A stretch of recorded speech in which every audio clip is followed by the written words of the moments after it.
Good afternoon. My name is Frank Dobson. I'm the director of the Bishop Joseph Johnson Black Cultural Center here at Vanderbilt University. And I am going to introduce our keynote speaker and special guest, Dr. Eugene Richardson, in a moment. But we actually have two of America's finest, Lieutenant Colonel Troy Weems and Command Sergeant Major Lindsay Streeter from the Army Recruiting Battalion here in Nashville, who want to make a special presentation. And I think it's so important that they're doing this to honor and recognize our previous generation for its service to our country. So, gentlemen, please come up. Thank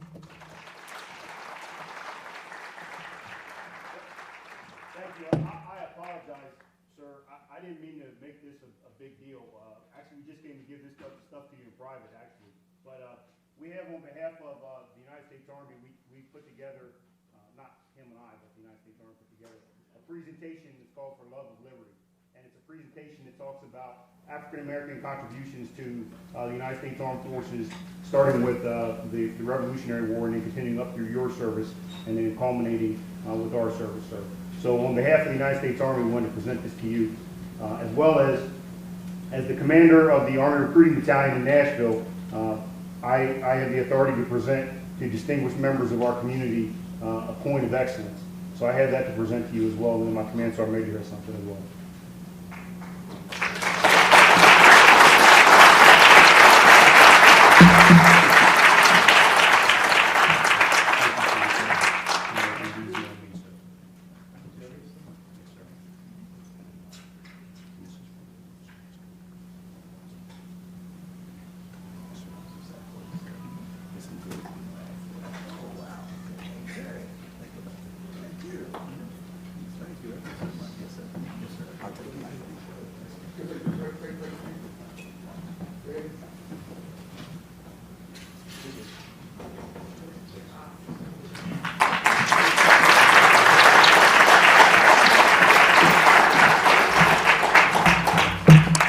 Thank you so much for doing that. I grew up in a church where they talked about honor unto whom honor is due, and I thought that was very appropriate.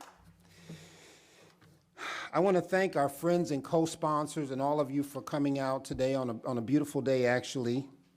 I want to thank my friend and colleague for a dinner that Dr. Richardson and I just attended, Dean Frank Weislow, who's the Dean of the Ingram Commons. He not only sponsored a dinner tonight where about 30 or 40 Vanderbilt students were present to hear words of wisdom and history from Dr. Richardson, but also sponsored a trip of many of our students to see the movie about the Tuskegee Airmen, Red Tails. I'd also like to thank Lieutenant Colonel Black of the Army ROTC and Captain Hopkins of the Naval ROTC for having their cadets meet and speak with Dr. Richardson at a luncheon earlier today. So he's been talking with our young people in various venues, and he'll have an opportunity again today. And I'd like to thank the Black Cultural Center staff, Jeff King, Jackie Grant, Sasha Ray, and all of the others who helped work together on this program. Now I'd like to introduce our keynote speaker for tonight. Broadcast journalist Tom Brokaw wrote in his 1998 book, The Greatest Generation, which is the label he gave to the World War II generation, the greatest generation. It is, I believe, he writes, the greatest generation any society has ever produced. He argued that these men and women, men like Dr. Richardson, fought not for fame or recognition, but because it was the right thing to do. And I think that those words are especially true when applied to the men and women who were involved in the Tuskegee Airmen project. For there were mechanics such as the father of Vanderbilt's own Vice Chancellor David Williams, who, were he not ill, would be here today. His father was a mechanic in the airplanes, on the airplanes in Tuskegee, Alabama. There were doctors and nurses and parachute packers, all of them black because of segregation, and all of them working at Tuskegee Airfield. And tonight we're honored to have one of the original Tuskegee Airmen in our midst today. Dr. Eugene Richardson, one of the original Tuskegee Airmen who retired as a second lieutenant, will share some of his, and I will share with you some of his extensive bio. He became interested in flight as a young boy and told a story about that earlier today, which I will allow him to tell if opportunity presents itself. When he turned 17, he went to the Customs House in Philadelphia, where he signed to take a pilot qualification test. His father was actually against his decision to train as a pilot, but he eventually gave his permission and signed the permittal papers since Richardson was still underage. He passed the test, and a few months later, at the age of 18, he went to Keesler Field in Mississippi for 3 months of basic training. From Keesler, he went on to Tuskegee Army Airfield for 40 weeks of training. Tuskegee held the civilian contract for pilots training for the Army Air Corps at that time and had 42 Negro, as was the label back then, or black, civilian instructors. The Negro aviators stayed at Tuskegee for all 40 weeks. After Tuskegee, he went to Eglin, for gunnery training, and then to Walterboro, South Carolina for combat training. At Walterboro, Richardson learned to fly P-40s and P-47 aircraft. While he and 37 others finished their flight training in March of 1945, the war ended in the European theater just 2 months later, so they never saw combat. Of the 38 pilots in Dr. Richardson's class, 23, including him, graduated as fighter pilots and 15 as 825 bomber pilots. During combat training at Walterboro, the pilots flew twice a day, every day, weather permitting. A typical training flight would last about 2 hours, with about 30 minutes of pre-flight briefing and plane checkout before wheels up. He was discharged in July of 1946. He returned to Philadelphia, where he finished his high school degree at then Temple High School. He did undergraduate work at Temple and got his master's and doctorate of education at Penn State. He pursued a successful career in education in the Philadelphia school system, so he's an educator. He did not pursue a career in aviation after his discharge from the service because, and this is a quote, "there was nowhere for a black aviator to go in the United States, only Tuskegee." An interesting anecdote is this. His son, Eugene Richardson III, was also a fighter pilot and is now a Boeing 777 Fleet Standards manager with American Airlines. He is responsible for the training and certifications of pilots for the 777 and all procedures for the aircraft and flying to airports throughout the world. Dr. Richardson resides in the Mount Airy section of Philadelphia and regularly visits schools, colleges, and universities telling the story of the Tuskegee Airmen. Dr. Richardson is going to come up shortly, but prior to him taking the stage, there's just a little documentary clip that features him that we'd like to show, and after that clip airs, the next voice you'll hear will be that of Dr. Eugene Richardson.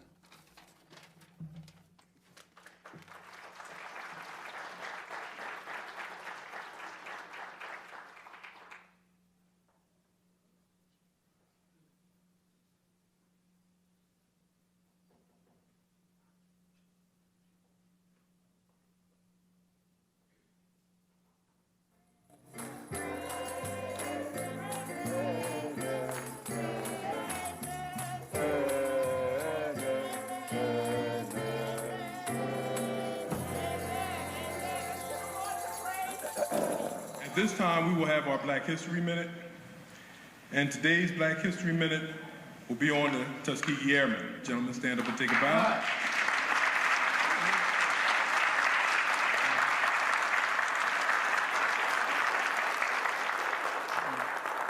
Dr. Eugene Richardson is here with us just to say a few words on behalf of the Tuskegee Airmen. Dr. Richardson. I saw the inauguration as evolution. Knowledge of our history was purposely denied us so that we would not think ourselves worthy of anything but servitude. Today we do more than celebrate America.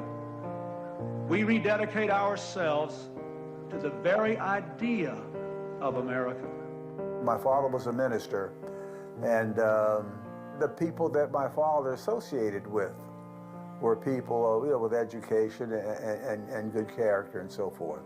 Somehow that rubbed off because I always thought of myself as being a little better than the average, the average person. And I always strived to do the things that were a little above the average. Oh, this is the graduation picture, March 11, 1945, when we finally finished, flight school, and the picture to, go in the archives. Here's yours truly. I was 19 at the time. Here's yours truly in the back seat. And of course, this was the first picture I sent home to the family. Here's a model of the P-40. I guess that was my first fighter challenge, so I really, really enjoyed this. In a time where people are grasping for role models, makes my dad my hero. My father's always been my hero. Kids frequently don't want to follow their parents because they feel as if they're in competition. They're competing with their parents or against their parents, and they're frequently afraid of failure. And so my son didn't immediately apply for flight school, but he was in the Corps for about 7 or 8 years. And then he, in 1987, they were advertising for airline pilots, so he applied to American and he got it. And he's been there ever since. One of the interesting facts that are little known by the public and not very much talked about is that when the Tuskegee Airmen came back at the end of World War II, and even Tuskegee continued to produce pilots through even after the end of the war, through 1946 and the beginning of 1947 until the services were integrated. But those pilots, when they came home, they were actually denied jobs with the airline industry. I became a math and science teacher. And my career was in education for 35, 36 years. This is Harding Junior High School. Now, I came here maybe in like 1963, something like that. But I came here to integrate the faculty. This is the, 1978 yearbook. And you'd never think that I had a full head of black hair and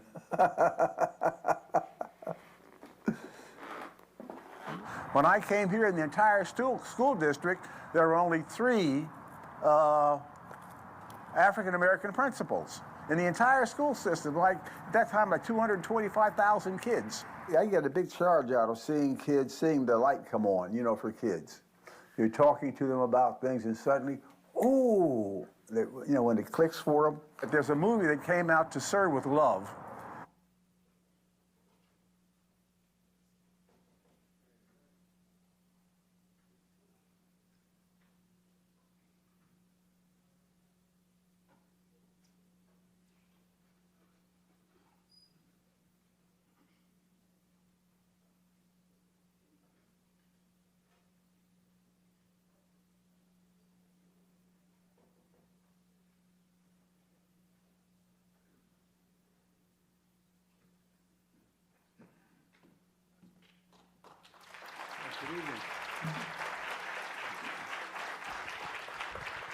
Good evening. I want to first thank Dr. Dobson for the invitation to come to Vanderbilt and speak with you. And I've been welcomed by wonderful staff here at the school, so it's really a pleasure being here. And the story of Tuskegee Airmen is such a wonderful story, and I thoroughly enjoy telling the story because it emphasizes so much. It lets us know what has been left out of our history, and it helps us to see what is possible when we put our minds to doing the things that help us make progress. Tuskegee Airmen exist because during the time of World War II, the military was rigidly segregated. Black soldiers and white soldiers were never together. Black officers never commanded, white troops. All of this actually comes from slavery. Now, we don't like to talk about slavery. Blacks don't like to talk about slavery because they don't want to admit that some of their ancestors may have been enslaved, and whites don't like to talk about slavery because of some of the conditions that the slaves were, forced to be under. But yet, slavery is an integral part of the history of our country. And so much of our country today is the result of slavery. Actually, because of slavery, they never really wanted black men to be in the military. Because if you give a black man the same gun and the same uniform that you give a white guy, that makes him equal. Well, they didn't want that equality, so they resisted having black men in the military. You know, in getting to the Tuskegee Airmen story, I wanted to give you some background about the military. But when President Washington established the Continental Army, he had to get personnel from the different colonies.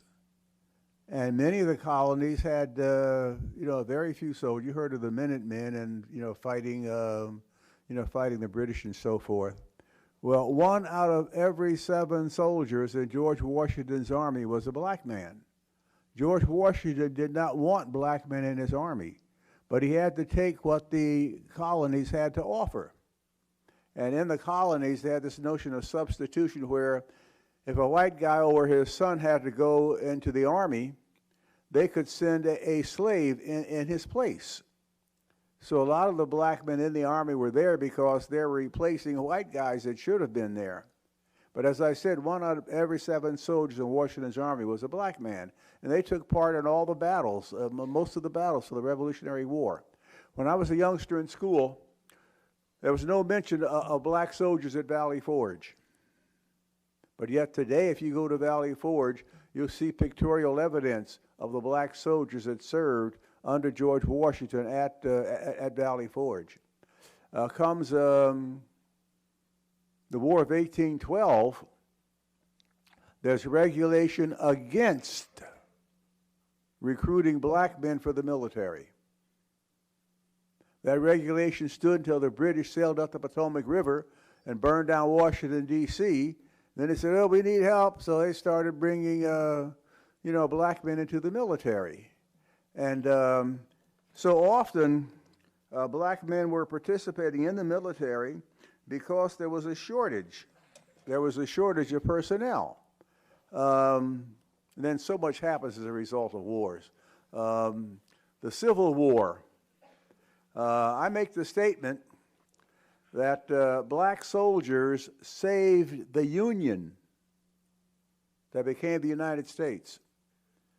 During the Civil War, the North initially was not winning the war. The North had enlistments were only for 12 months, desertions were high, casualties were high. General McClellan and others, for some reason or other, weren't prosecuting the war. But Lincoln, from some of his generals, like General Butler in the South, he saw that blacks were hanging around his camp. And he wanted to make use of these black people, but some of the upper level officers didn't approve of it. But he begged Washington, not Washington, but Lincoln. He appealed to President Lincoln to do something so they can make use of all these black people. These black people want their freedom, and they'll help us fight the war. Do something. So they declared black people as contraband. Now, in wartime, whenever you take over anything or find anything or take anything from the enemy, that's contraband, and you can use it any way you wish. So blacks were considered as contraband, so they were used to help build up the camps and so forth. Lincoln was very hard-pressed. Out west, General Fremont had issued a proclamation for emancipation. But President Lincoln rescinded his because Lincoln didn't want to do anything to rile the states that were on the border. Some states wanted to be slave-free, and other states wanted to have slaves. And Lincoln didn't want to force any into the other camps, so he rescinded General Fremont's proclamation. But Washington himself eventually did issue a proclamation for emancipation. And after that, he had a recruiting campaign to recruit black men to help fight the war. And President Lincoln said that we can't win the war without these men.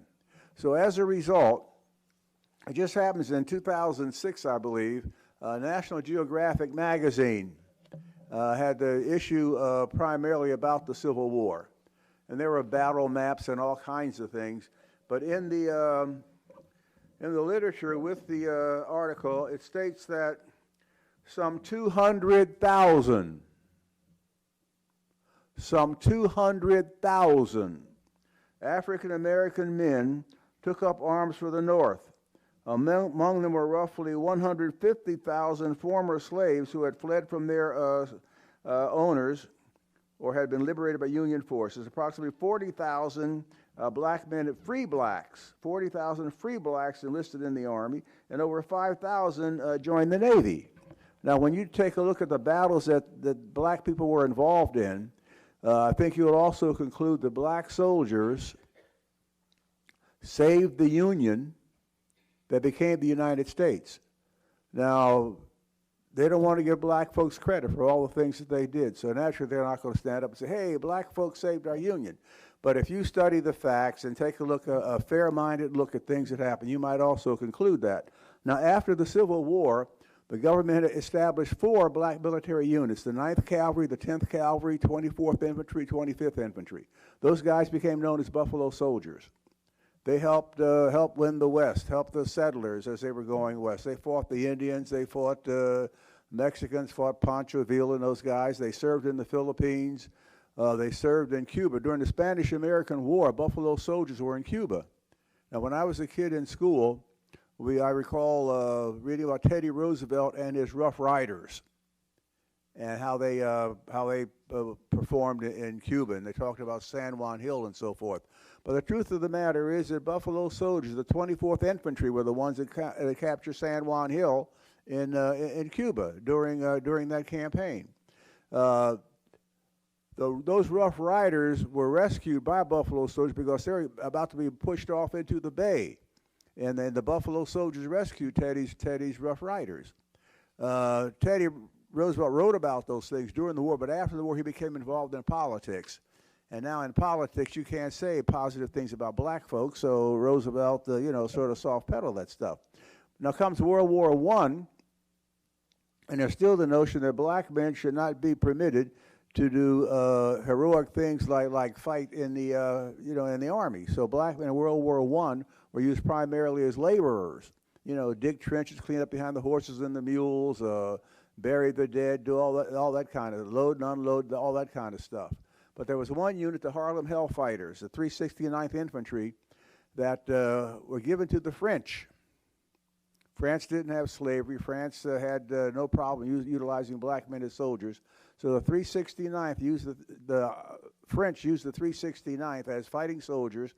369th spent more time on the front line in the trenches than any other unit during the war. The French gave the entire group the Croix de Guerre, which is the highest award that the French give. But Americans are saying, don't praise these men, don't talk great things. They got it hard to deal when we get them back home. And but yet this is what happened and it was during World War I, incidentally, when we get the first African American fighter pilot. A young man by the name of Eugene Bullard. They were just outside of Columbus, Georgia. And Bullard learned that his grandfather had been lynched. And a whole lot of horrendous racial things were going on at that time. And Eugene Bullard's father said, son, the whole world isn't like this. There's a country across the ocean called France, where black men are treated more or less the same as white men. And young Bullard, if there's such a place, I'd certainly love to get there. So at an early age, about age 10, I understand, Bullard ran away from home. He lived outside of Columbus, Georgia, ran away from home. A whole lot of things were going on back there then. But Bullard's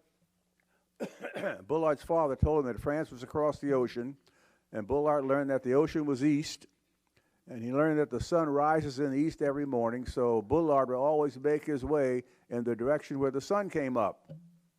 So eventually young Bullard got to Newport News, Virginia. He stowed away on a German ship, and that's how Eugene Bullard got to Europe. He gets to France, he's able to join the French Foreign Legion. He goes to the French flying school, and he becomes a pilot. He becomes a fighter pilot, flying for the French, World War I, 1917, Eugene Bullard. Now, in the Red Tail movie, you hear them talk about a Colonel Bullard. Well, there wasn't any such person in World War II, but they were using the name of a guy that was a pilot in World War I, Eugene Bullard. After World War I, people started saw airplanes as a means of just having a lot of fun. I mean, after all, they saw in the war, the guys were flying these things and, up going loops and all kinds of beautiful stuff. So after the war, a lot of people decided, oh man, I can have fun flying an airplane. Well, you know, black men are no different from white men. Black kids are no different from white kids. We all looked up in the sky and saw. As a matter of fact, when I was about 5 or 6 years old, I was living in Mansfield, Ohio, and there were a group of black pilots that called themselves the Blackbirds, and they went around the country putting on air shows. And I saw one of these air shows when I was about 5 or 6 years of age. You know, the things are up there like birds up around the clouds, diving and climbing and turning, and they come down, they land, and people get out of them. Well, come on, you're 5 or 6 years old and you see this stuff for the first time? Wow. Well, that gave me the feeling that I wanted to fly an airplane. And ever since I was a little kid, I was always interested in flying airplanes. Well, there were thousands of black kids like me. One young man, guy by the name of Charles Alfred Anderson. Anderson lived in Bryn Mawr, Pennsylvania, just a little outside of Philadelphia. This kid must have had gasoline in his blood or something. This kid was crazy about airplanes. He ran away from home to be where there was an airplane somewhere. And none of the airports, there were a lot of small airports all over the place in those days because it didn't take very much space to have, you know, to fly those two-wing airplanes. But Anderson went to all the different airports around Philadelphia, and none of them would take a black student. So Charles Alfred Anderson bought an old used airplane and taught himself to fly. Now you might say, wait a minute, how in the world? Well, who taught the Wright brothers to fly their airplane? They taught themselves. And that was in 1903 or 4, something like that. Well, now it's 1929. There are a lot of books you could read about flying airplanes. And I'm sure Anderson read every book that was printed about flying an airplane. So there's no big deal for him to, you know, decide to push the throttle and go ahead, and up he went. Now, Anderson was not the first. A white lady came to our convention a couple years ago, and she showed us a picture of a black pilot in a Curtiss Pusher plane. And she said, the white lady said, this black man is my great uncle. She had been rummaging through her aunt's attic, and she and her sister found some letter paper and pictures. This guy was also a photographer. And that's how she finds that this black man was her great uncle, was a pilot. Well, he got his license in 1912. He has license number 105 from 1912. But then there was a young lady, a black lady by the name of Bessie Coleman. Girls, you should all know about her. A young lady named Bessie Coleman. She was from Texas, but she got tired of chopping cotton and scrubbing floors, so she moved to Chicago for better work opportunities. And she gets connected with the Chicago Defender, a black newspaper in Chicago. And the publisher of that paper urged her to pursue her dream about, you know, wanting to fly. So none of the schools, once again, would take a black student. So Bessie Coleman had saved money, learned some French, and went to France. In 1921, Bessie Coleman goes to France, learns how to fly, comes back to this country in 1922, and she goes around giving demonstrations, giving airplane rides, and urging other blacks to get involved in aviation. And I'm sure this guy, Charles Alfred Anderson, heard about her and others, and that's where he got his bug to fly an airplane. But by 1929, we've got a number of black people with pilot's licenses flying airplanes. Another young man I have to tell you about, a young man by the name of Benjamin Oliver Davis, Jr. Benjamin Oliver Davis's father was a Buffalo soldier. He was, I forget which unit he was in, but he was a Buffalo soldier in one of those 4 units that I told you about. And Davis wanted to be a pilot. His father paid $5 for him to get an airplane ride at Bowling Field just outside of Washington, D.C. And young Davis wants to be a pilot. But Davis realizes that there's a problem. Davis probably hears his father and other soldiers discussing the Army's attitude toward black people. Now, in 1925, the year of my birth, the United States Army War College puts out a report. This thing was marked secret, and there's a whole lot of stuff here, a lot of numbers and figures and charts, and these figures don't lie, but liars figure with them. But now this is the United States Army War College, Carlisle Barracks, Pennsylvania. War College. These are men who have studied wars all the way back to the Greek and Roman wars. But yet in 1925, they studied the Revolutionary War, the War of 1812, the Civil War, World War I. They studied all those wars and how black men performed in those wars. But yet in 1925, they write that the Negro is low on the scale of human evolution. I'm just going to go back to the summary. I've highlighted a lot of parts of this, but I'm just going to go back to the summary and read from there. Summarizing these they're talking about the characteristics of the Negro, as we were called back then. Summarizing these characteristics, it appears that the Negro is profoundly superstitious. He is by nature subservient and naturally believes himself inferior to the white. He is jolly, tractable, lively, and docile by nature, but through real or supposed harsh treatment, he becomes sullen and stubborn. He is very susceptible to the influence of crowd psychology. We may not expect to draw leadership material from his race. I mean, check out that guy in the White House. Okay, yeah. It's an impossibility to place leaders of his race over the whites. He has not the physical courage of the white. He simply cannot control himself in fear of some danger in the degree that the white man can. His psychology is such that he willingly accepts hard labor, and for this reason can well be employed in labor troops or either of the non-combatant branches. The Negro is unmoral. He simply does not know that certain things are wrong. The Negro's growing sense of importance will make him more and more of a problem, and racial troubles may be expected to increase. The Negro's physical, mental, moral, and other psychological qualities and characteristics have made it impossible for him to associate socially with any except the lowest class of whites. The only exceptions to this are the Negro concubines, who have found favor among some white men. But the Negro is immoral. Okay, this is what Benjamin Davis heard his fathers talking about. So Davis realized that if I want to be a pilot, just going through the regular army is not going to cut it. So Davis reasoned if he could get through West Point, there's no way he didn't have the physical, mental, or whatever characteristics you needed to be a pilot, because only the top of the top get through West Point. So in 1932, Benjamin Oliver Davis Jr. gets into West Point. He was recommended by Congressman DePriest.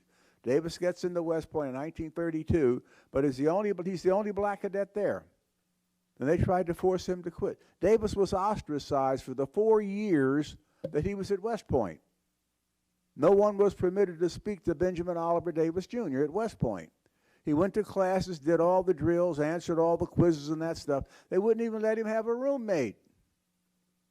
Benjamin Davis Jr. spent 4 years in a room with empty beds. The daily message was out, out, out.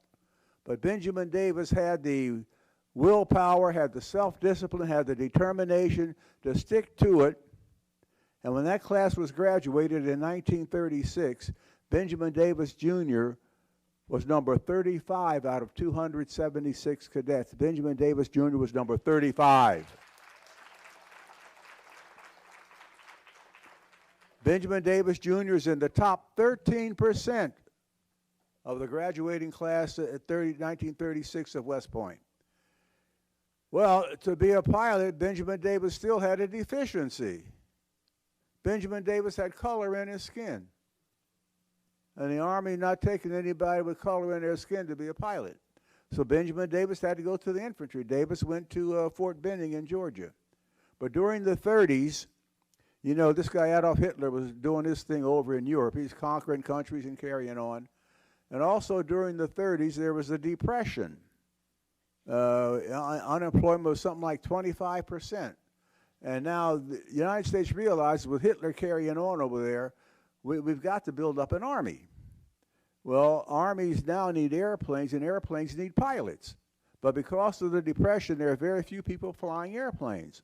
And the government, in order to get a pool of men that they could use to be pilots in the Army, they started civilian pilot training programs in colleges all around the country, where young men could go learn to fly at government expense, and maybe from this pool of men who can fly, we can get guys to be Army Air Corps pilots. Well, they made no provisions for the black men who wanted to fly. And black men by the hundreds wanted to fly the same as white guys. So they start the civil rights organizations, and black leaders start a campaign to try to get these same flying programs for black students. Two guys went on I think it was a 10-city flying tour to try to drum up support for blacks to get these civilian pilot training programs. And two guys, Dale White and Chauncey Spencer, they flew from Chicago down to Washington, D.C. And there they met junior Senator Harry Truman. Junior Senator Harry Truman talked to the guys and said, well, let me see this thing you guys are flying. So they take him out to the field and show him their airplane. And they say, you guys fly that thing from Washington down here. I don't see why you can't fly for the Army. I'll do whatever I can to help you get in. And Truman stuck to his word. Late in '39, President Roosevelt is running for another term, and he was running against a guy named Everett Dirksen. And Dirksen would go, you know how politicians do, when they go to your neighborhood, they tell you everything you want to hear, and here they tell somebody what they want to hear. Well, they get to when Dirksen gets to the black neighborhood, he said, listen, if I'm president, I'll make sure you black people can get the same opportunities.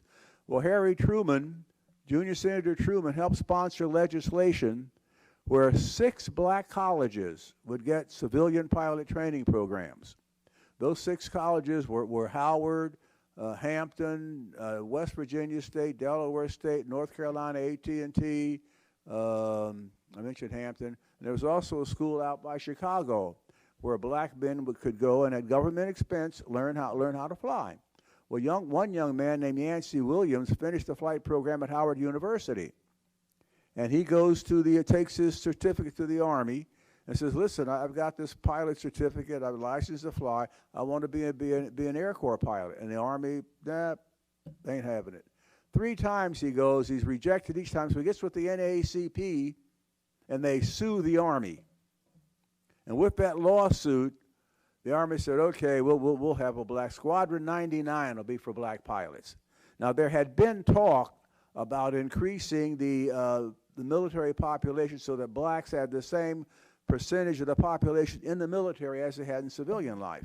But they were dragging their feet on this thing. So with the lawsuit, they said, all right, we'll have a squadron. Squadron 99 will be for black soldiers. Now, it just so happened that for progress in this world, you need intelligent, courageous people who will fight to do the right thing. Well, we were very fortunate that we've had some, and one wonderful person was a lady by the name of Eleanor Roosevelt. Eleanor Roosevelt was dedicated to helping elevating people in their status and in their opportunities and so forth. Well, she was involved in one of these conferences to increase the number of blacks in the military. She goes to Hampton University, and then she went to Tuskegee. She went to Tuskegee to look at their polio treatment program. President Roosevelt had polio, and she was interested in the treatment program that Tuskegee had. She went there, and she says, wait a minute, I heard that black men can't fly, but I see black people flying airplanes around here. I want to fly with one of you. Well, the FBI went crazy. Oh, man, my God.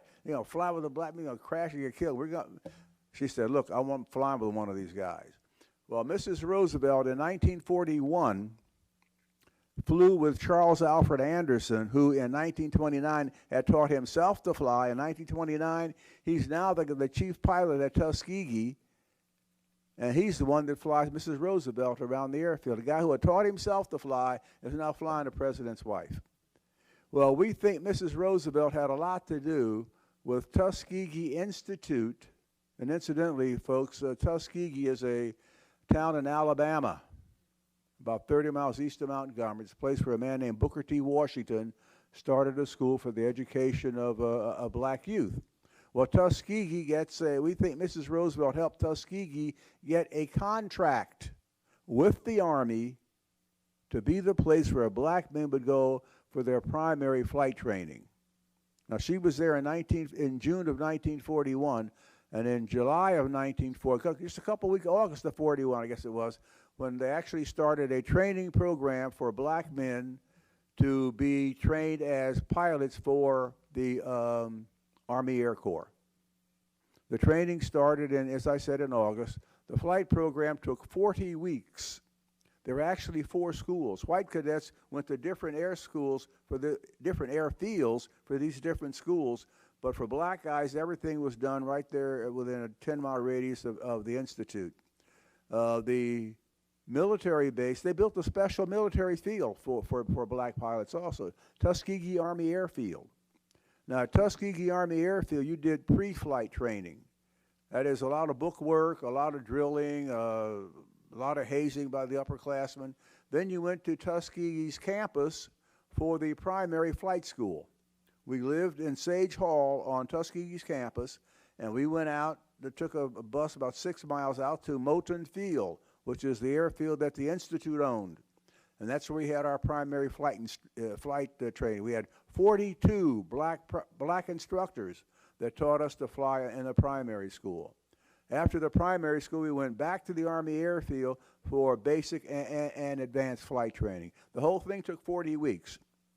Now, so far as the Army was concerned, it's an experiment to prove to you that black men cannot be military pilots. We've got the goods here. We know that black men don't have what it takes to be pilots. But since you're making all this fuss, we're going to have an experiment. We'll have small classes. When you fail, we'll just sweep you off and forget about it. Well, that first class started off with 13 pilots, 13 cadets. At the end of the 40 weeks, out of the 13 that started, there were 5 graduates.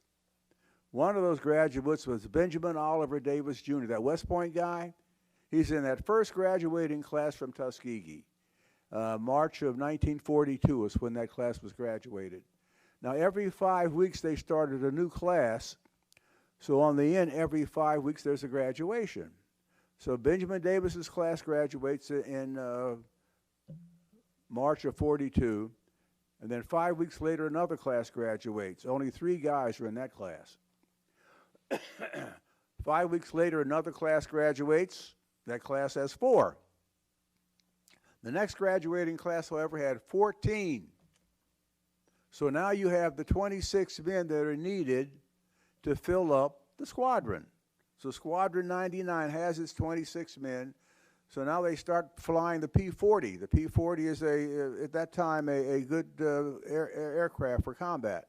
So the 99th Squadron is now flying the P-40 aircraft. They're learning, tight formation flying, air-to-air gunnery, air-to-ground gunnery, combat tactics and all that stuff.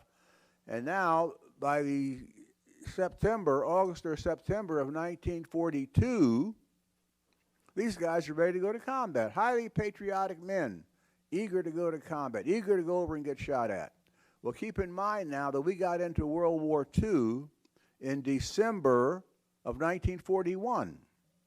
I have a lot of fun when I talk to school kids, asking them when and where and so forth. Not a clue.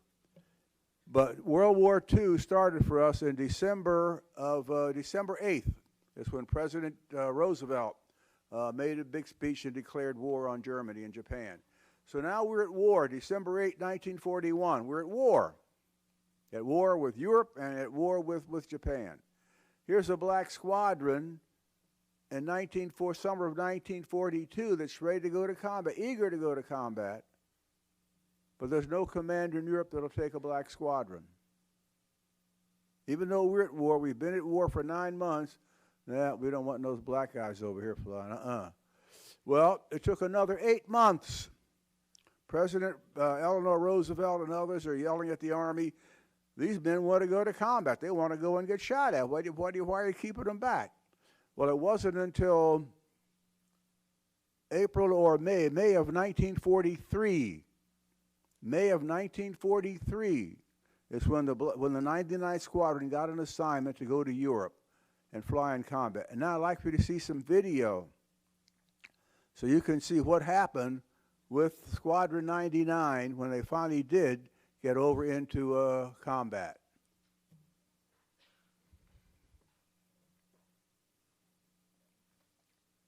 They'll start that in a moment.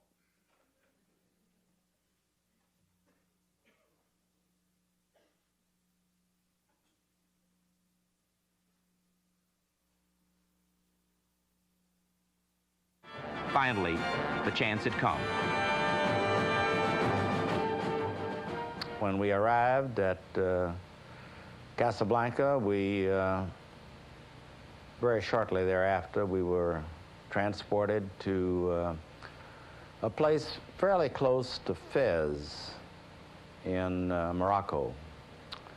We did a month there of flying our P-40Ls, which were delivered to us about that time. We were welcomed by the North African Tactical Air Force, General Cannon, who was in command at that time. Within 3 weeks after the 99th arrived in North Africa, Tunisia was captured by the Allies. The unit was under the control of the 33rd Fighter Group. The North African campaign had ended, and the next step was Italy. But Sicily blocked the road to Italy, and the small island of Pantelleria led the way to Sicily. It was at this period that the 99th received its first taste of war.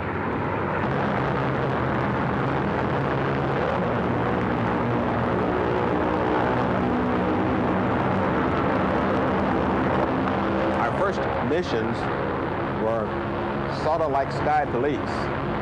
We were flying from the tip of Cape Bone in Africa, and our air forces were bombing the little island of Pantelleria. And we were supposed to sit out and sort of form a circle around which the bombers made their runs in order to hit the target. And that was really our first experience. We saw enemy aircraft above. We were to stay where we were unless they attacked. They did not attack. They went away, and so we had no initial contact with them. On June 9th, a flight of the squadron's planes sighted a group of 12 Focke-Wulf 190 interceptors, escorting about 18 bombers headed for the Allied invasion forces. As the novice black pilots climbed to meet the enemy, the Germans peeled off at 12,000 feet and, at more than 400 miles per hour, broke the 99th's formation. Error on the part of the 99th, the result of inexperience, would come back to haunt them when charges of poor combat performance would be made.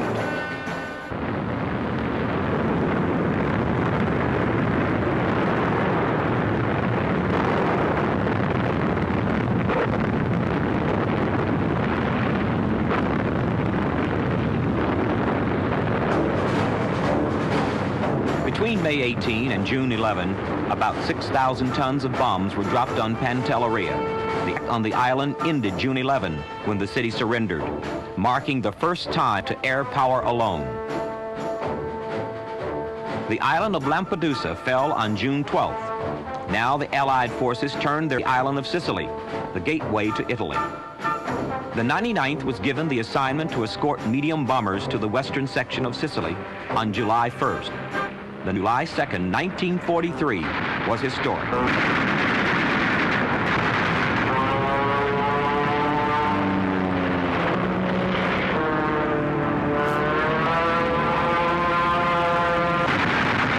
A former Sunday school teacher from Brazil, Indiana, Lieutenant Charles Hall, was black combat pilot to destroy an enemy plane in aerial combat.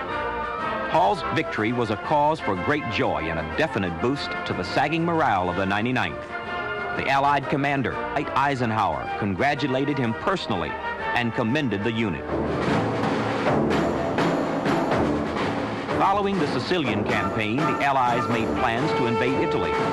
During this time, Lieutenant Colonel Benjamin Davis was recalled stateside in 1843 to take command of the 332nd Fighter Group. The 99th was shuttled around from one white fighter group to another. The 99th was attached to the 79th Fighter Group for the invasion of Italy. After Davis left, there were rumors that the 99th would be reassigned to non-coastal duties. The 99th was still flying these, primarily flying these close support missions, and they weren't getting any aerial. And in these days, the air heroes were the guys that were shooting down the enemy airplane. And so there became quite a controversy regarding the 99th, and a very, very bad press, not only bad press, but within the military circles themselves, of the white commanders of the group that they were with and their assessment, as well as the commander, that got the general impression that they were not energetic or they were not aggressive enough, but proved by the fact that they had shot down in the air, disregarding the fact the good that they were doing with this ground support and failing to bring this out as a reason or justification, and got things so muddled that there was a great big controversy back in the States about whether they should let them continue. An article appeared in Time magazine describing report about the operation of the 99th during its first of combat. And this report indicated, by comparison, a performance by the 99th that was less to the performance of pursuit squadrons. Colonel William Momeyer, commander of the 33rd, confirmed rumors of dissatisfaction with the 99th. He also added in a report that flying disintegrated in combat and suggested that they avoided well-guarded targets. Based on the performance of the 99th Fighter Squadron, it is my opinion that they are not of the fighting caliber of any squadron in this group. They have failed to display the aggressiveness and desire for necessary to a first-class fighting organization. A series of theater agreed with Momeyer, and General Edwin House, commander of the 12th Air Support Command, recommended that the 99th be removed from combat and given routine convoy duties. On many discussions held with officers of all professions, the consensus of opinions that the Negro type has not the proper reflexes to make a first-class fighter pilot. General Henry Arnold, the Army Air Forces, hailing the report as a fair analysis, and the Army Air Forces headquarters concurred in the recommendations. But this decision to move the 90th Defense Area was met by a report from General Dwight D. Eisenhower, the Allied commander, later President of the United States, which pointed out that the 99th had successfully carried out difficult missions. One of the primary reasons that the 99th wasn't getting killed in the beginning was due to the type of work assigned to them. And I'm speaking of close support, what we call interdiction work, where they do dive bombing and strafing up near the enemy front lines of the ground troops. And therefore, they didn't come in contact with aircraft. They weren't in the area where the enemy aircraft were. They were further back behind the lines. I testified before more than one committee in the Pentagon. I held a press conference in the Pentagon at their request. Testified that there was an initial lack of confidence and that mistakes were made as a result of inexperience. However, he denied that formation disintegration was a common occurrence. He cited the one incident of June 9th. He insisted that his pilots could match skills with the white. In fact, an Army report concluded that there was no significance between the performance of the 99th and white squadrons. A decision was made to extend the experiment. The decision to take the 99th out of combat was reversed. To develop the black 332nd Fighter Group went ahead. The group left in theater on January 3rd, 1944. The 99th Squadron, experts without any question whatsoever, on the basis of 11 months of tactical operation. Squadron in the whole Mediterranean Allied Air Force. The battle to conquer Italy was underway. Plans were made by the Allies to speed. The next target was the Anzio-Nettuno area, 30 miles south of Rome. The Allies landed at Anzio on January 22, 1944. They were met by strong Luftwaffe opposition. After 6 months in combat, flyers of the 99th had shot down only one German plane. But newest brought greater contact with enemy planes. On January 27, 1944, the tide turned.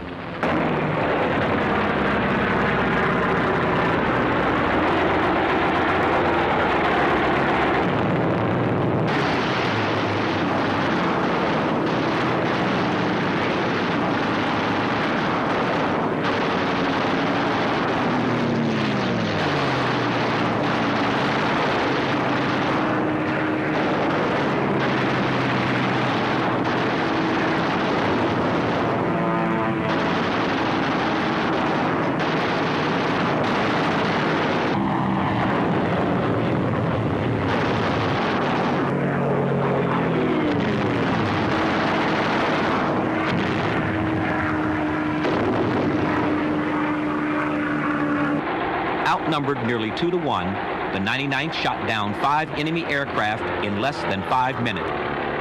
And on the same day, on another mission, the Tuskegee Airmen scored 3 more aerial victories. The following day, the 99th's winning streak continued, or German planes were destroyed.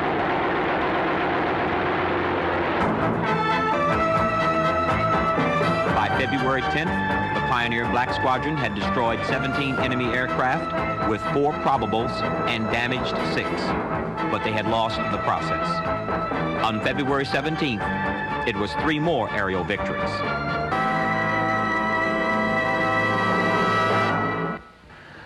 Over Anzio Beachhead, they knocked down 17 aircraft, and that's something that no other squadron, single squadron, had done.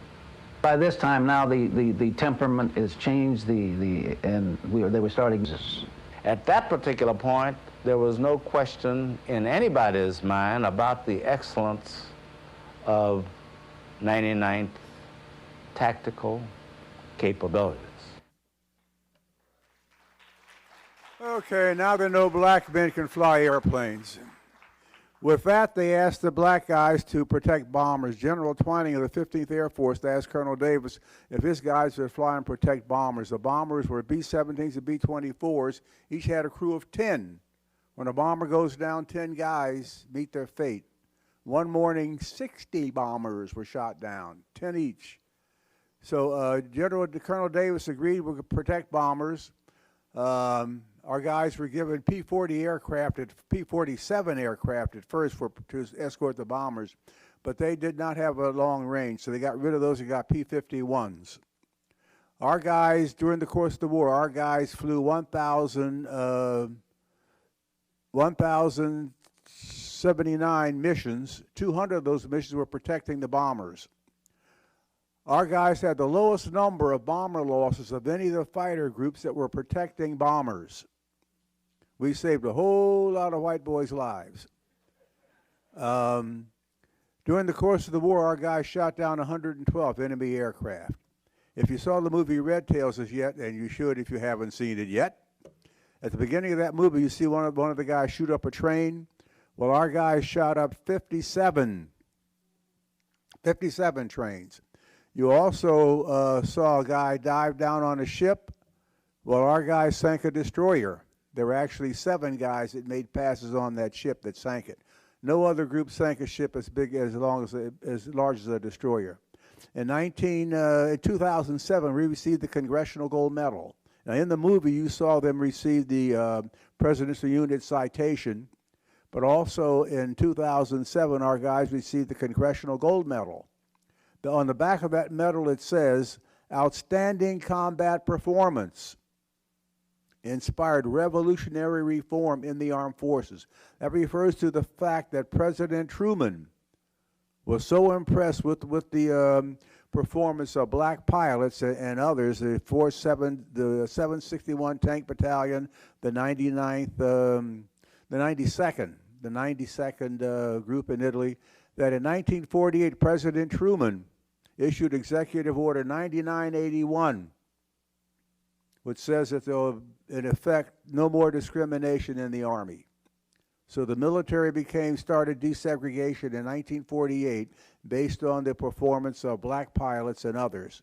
And then, of course, desegregation spread through our society, the school laws, the Voting Rights Act, to the point where today we were able to have a black president.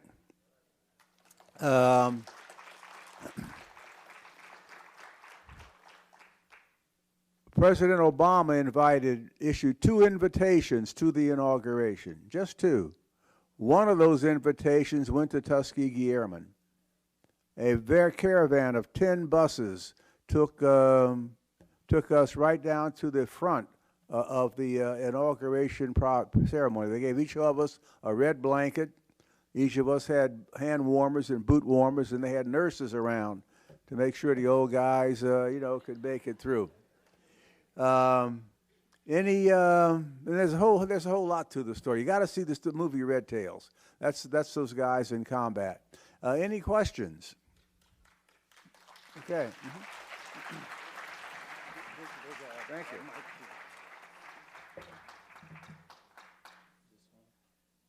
We've got a mic here if anybody has a question.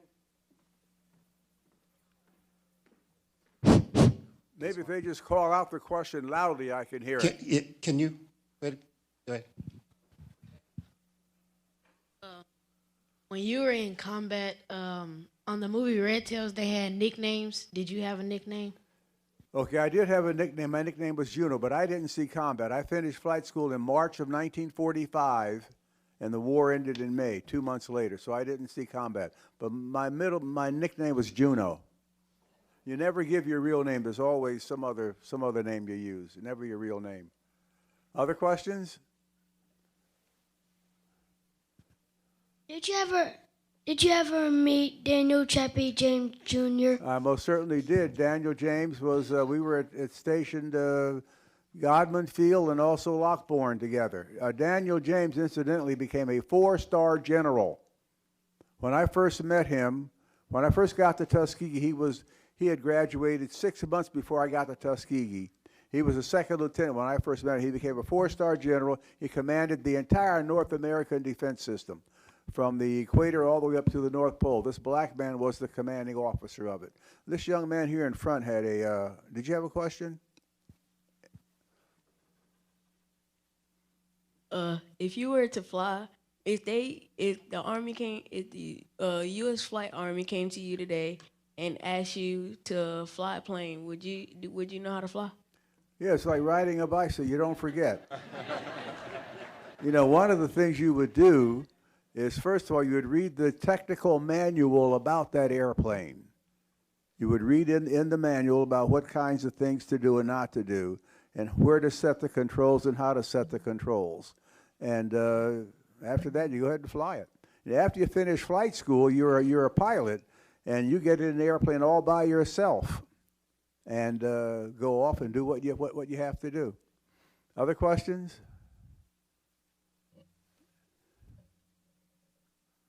Yes, sir, Doctor. Did you ever know Charles W. Dryden, A-Train? Yeah, A-Train, I certainly did know Chuck Dryden, yes. I met him at Walterboro. He had some interesting experiences there also. Yes, I knew A-Train. That book, A-Train, that was actually a second airplane, A-Train 2. A-Train 1, he lent to another pilot, and this pilot landed and had to make an emergency land, but forgot there was a gasoline tank on the bottom. There was a spare gasoline tank hanging down on the bottom. The guy forgot about that and landed. That gasoline tank came off and rolled down the field, and the guy was able to get out of the airplane. He didn't catch fire or anything. But for some reason or other, the next day the guy died. He got out of the airplane, walked away, feeling fine. The next day he died. I don't know. Scared to death, I guess. I don't know. And there was a lot to be scared of back there. There's a question over here. You have a question? Real loud.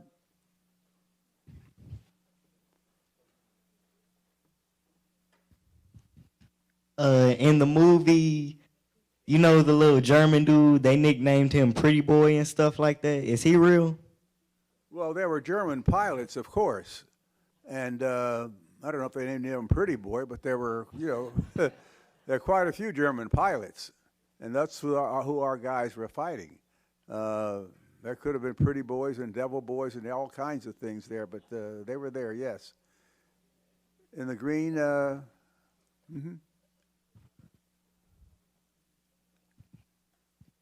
At any time, did you regret going into the Army or No, flying sir. a I'd wanted to fly since I was a little guy. And being in the Army was a chance for me to learn how to fly, and I was very, very happy and eager to do that. Yes, sir. First of all, I want to say, when people found out I was ex-military, I would say thank you for your service, but I want to say thank you for your service because you paved the way for guys like me to get in there. Thank you. Thank you. Thank you ever so much. Thank you. Thank you. And so it was the highest honor to be here tonight. But my question was, what was the loss rate of the 99th? Did you guys lose? How many guys did you actually lose? Well, it wasn't just the 99th. There were 4 squadrons. Squadron 99, 100, 301, and 302. There were 4 squadrons. Altogether, close to 400 guys flew combat in Europe. In that movie, you saw maybe, 7 or 8 guys. But there are about almost 400 guys that flew combat in Europe from 1943 through 1945. We lost 62 guys. 62 guys did not return home. And you can't always say what happened to them. All we know is they didn't get back. A lot of them were shot down, of course. The guys ran out of gas. When you're up there zipping around like crazy, you can easily run into each other. And, guys are lost that way. Then there were mountains in Italy. And sometimes you're flying in bad weather, you're flying in clouds, and, the mountains probably claimed a few. I know four guys, they were sent on a mission to destroy a radar establishment, radar installation. And in order to get there, they had to fly below the radar. So they had to actually skim the water, fly low enough to just barely skim the water in order to be under the German radar. Well, one guy, it's hard to tell your height above water. You don't know whether there are big waves or whether they're little tiny ripples. So this one flight leader got too low, and he went in, and the other guys are flying close to him. So the four of them went in, and it's sometimes difficult to get out of an airplane that's in water. You've got the parachute on, you're strapped in, you got to get the canopy open first, then you got to get the harnesses off in order to try to get out so you can use your flotation device. So some guys were lost that way also. But altogether, 62 guys did not come home. There's one in the back there in a green shirt. Okay. First of all, I think it is just an absolute honor to be in your presence. I just have to say that. Just first of all, you're so kind. I really, I mean that. Thank you. And the second thing I want to ask: how many of the Tuskegee Airmen are still living, like as of today? Well, we're all in our late 80s and 90s. And a couple guys in my group, in my Philadelphia chapter, are over 90. And Father Time is harvesting every day. Somebody's going home, so it's hard to say how many are. When we received the Congressional Gold Medal, there were little over 300 guys in the rotunda when President Bush gave us the Congressional Gold Medal. But there were a whole lot of guys that didn't affiliate with the chapter. Altogether, there were 14,000 people. From 1941 through 1946, there were 14,000 people that were in some way connected with black pilots being trained. They're all Tuskegee men and women. Some 14,000 people just generally think about the pilots, but there were 14,000 other people. The doctors, the mechanics, the engineers, the cooks, the bakers. They're all Tuskegee Airmen. There was a green shirt in the center in the back here. Mm-hmm.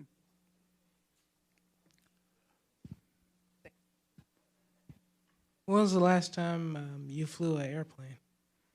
The last time I actually flew by myself was about 10 years ago. My son is a pilot. He was a Marine Corps fighter pilot. He now flies for American Airlines. When I go to visit him in Texas, and we'll sometimes rent a small airplane and go up just to be up in the air. But piloting by myself about 10 years ago.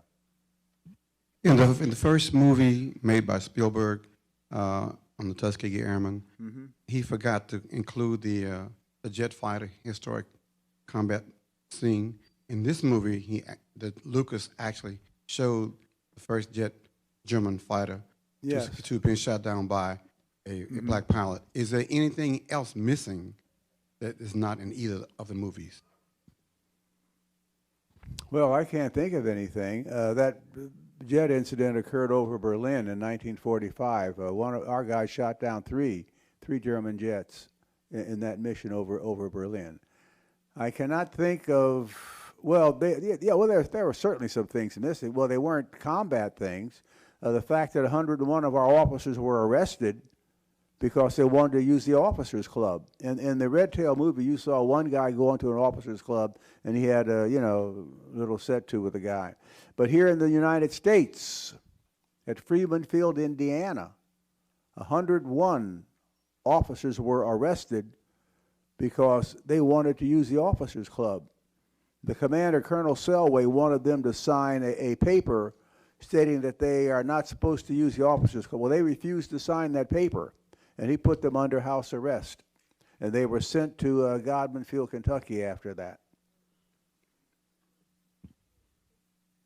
First off, just thank you for being here. You're an inspiration to all of us, I'm sure. Thank you. But I was just wondering if there was any point in your career that you felt like you were going to give up, you know, considering all the adversity that was there at that time.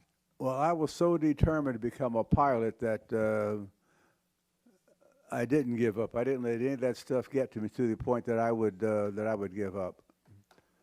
My desire was that strong. All right. Thank you. Dr. Richardson, I'd like to also thank you for being here tonight. I'm Dr. Whiting from here at Vanderbilt, and I actually am teaching a course this semester on blacks in the military called Race Wars. Matter of fact, Sasha is one of the students in the class. By any chance, did you know Lieutenant Colonel Mosley? Mosley? Yes. I'm afraid not. He was actually from one of the first classes, actually, of the Tuskegee Airmen. I am actually interested in a question about the disengagement of the interest in what our men and women are doing in the military today, especially considering college campuses have always been involved in military activity. Any kind of information you can give to us to let our civilian population know about what we do. I'm a retired first lieutenant promotable myself, Army Special Forces. Well, there are ROTC units in a number of colleges, Reserve Officer Training Corps in a number of different colleges. There had been some resistance. After Vietnam, there was a lot of resistance to having ROTC units in colleges, but that's changing now. I was at Princeton last year sometime, and they only had a handful of guys in the ROTC unit. But I've since learned that a number of the colleges have admitted ROTC units, and we have to understand the country has to be protected. If there's no, you'd be surprised how many countries and how many dictators around would love to gobble up the United States.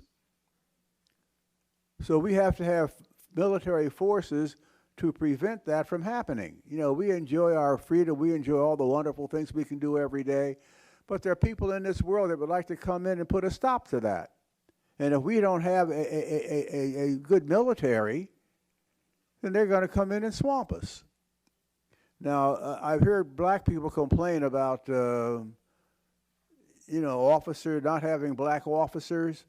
Well, in order for us to have black officers in the military, we've got to have black people going through the academies. We've got to have black people finishing high school. We have to have black people finishing college. We have to have black people. Thank you. You're not going to have these upper-level positions unless you have upper-level education. We spoke of General Daniel Chappie James, who was a four-star general, commanded the entire North American air spaces. But there are other black generals. The current general over in Iraq is a black four-star general. General, I think his name is Austin, I believe. Austin? All right, he's in command in Iraq, a four-star general. We have people in that are high general rank, high rank in the Navy. These people went to the academies in order to get to be in those positions. There was a black female, her last name was Howard. She commanded a fleet of ships that were chasing down pirates in the Indian Ocean. Rear Admiral Howard came out of the Naval Academy, but in order to come out of the Naval Academy, you got to first come out of high school with a decent academic record. Then you could possibly get into one of these academies and go up from there. The whole thing is education, education, education, education.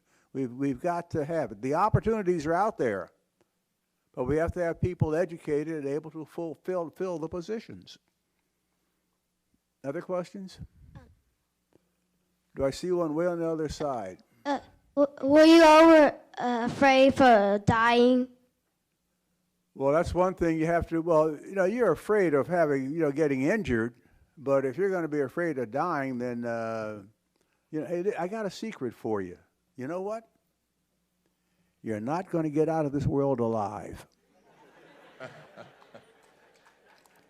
So you might as well go ahead and enjoy what you want to do because, hey, sooner or later, the angels are calling, Gabriel or somebody's calling you. So, you know, do what you want to do and enjoy it. There was a question over there somewhere. Yes, real loud if you can. Sir, if I may. Where are we? If I may, right Yes. here. Today's aviation has a lot of instrumentation, VFR, IFR, and all of that.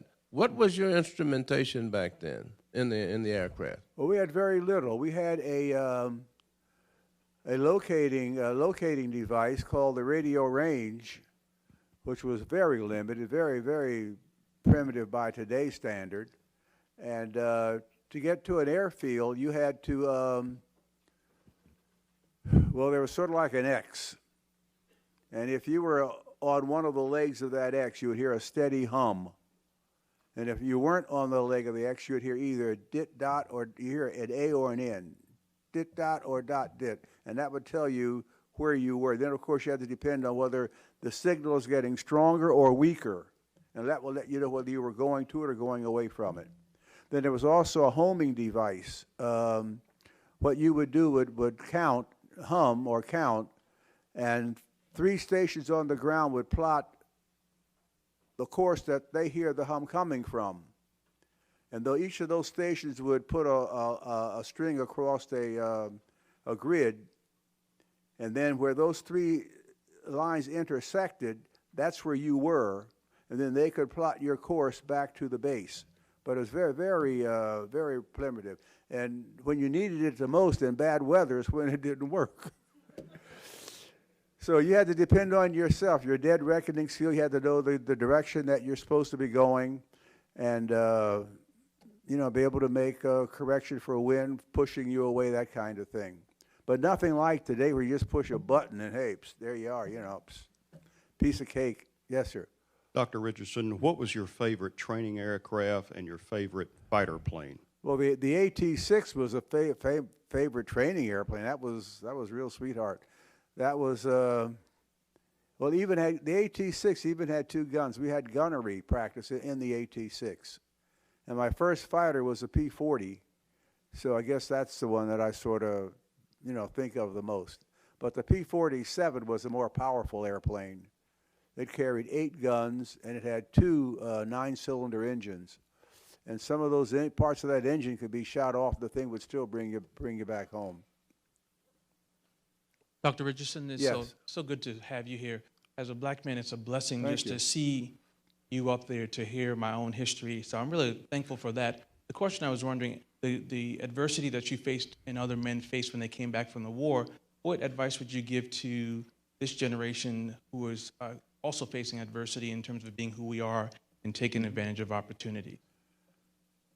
My advice, you've probably heard it 100 times. I've mentioned it a couple times today already. My advice is, number 1, education. That general education is number 1. And then do as much as you can to learn about the contributions that black people have made to this country and the entire world.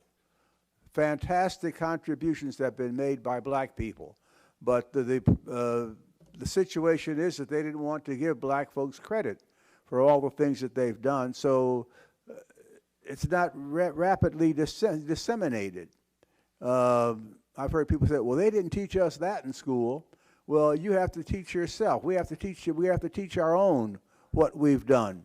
We've done fantastic things. I had a black history club when I was a math and science teacher. I had a black history club that met once a week. And when I told the faculty that I was going to have this black history club, this black female teacher who was a graduate of Howard University said, well, what are you going to teach besides slavery? They shouldn't have to hear about slavery. That's all she knew, which is tragic. That we have a fantastic history going all the way back to the pyramids and all kinds of things we've done since then. and all kinds of things we've done, all sorts of inventions that we've made, fantastic contributions that we've made to this society. And we have to learn about those and teach those to our young people so they can see that there's really something for them to strive for and something for them to be proud of. Mm-hmm. Hey, I'm Brian Davis, and my question is, did you ever lose a close friend? Yes, I did.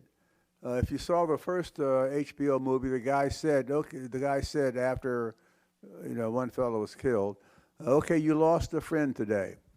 In this business, you're going to lose friends. If you don't want to lose a friend, don't make any, because you have a good chance of losing him in this business. Yeah, I did